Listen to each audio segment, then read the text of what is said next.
இந்த கதையின் கடைசியில் நடந்தது நீங்க நம்பவே மாட்டீங்க. ஆனா இது உண்மை. இது உங்களுக்கான மெசேஜ். ஒரு சிறிய குடும்பம். அப்பாவுக்கு வேலை போயிடுச்சு. வீட்ல பணம் இல்ல.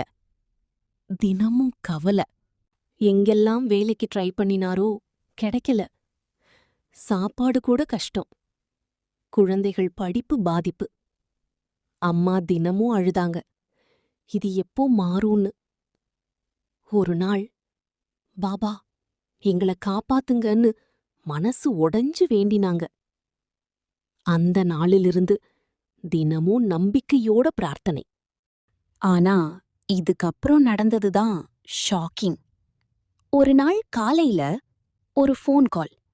முன்னாடி வேலை பார்த்த இடத்துல இருந்து மீண்டும் வேலைக்கு அழைப்பு. அது மட்டும் இல்ல, நல்ல சேலரி கூட ஆஃபர். அந்த ஒரு கால் வாழ்க்கையே மாற ஆரம்பிச்சு. நம்பிக்கை விட்ட நேரத்துல கூட கடவுள் கைவிட மாட்டார். இது கோயின்சிடன்ஸ் இல்ல. இது நம்பிக்கையின் பலன். நீங்க இத பாக்குறது சாதாரணம் இல்ல. இது உங்களுக்கான சைன். ஓம் சாயிராம்னு கமெண்ட் பண்ணுங்க. நல்லது நடக்கட்டும்.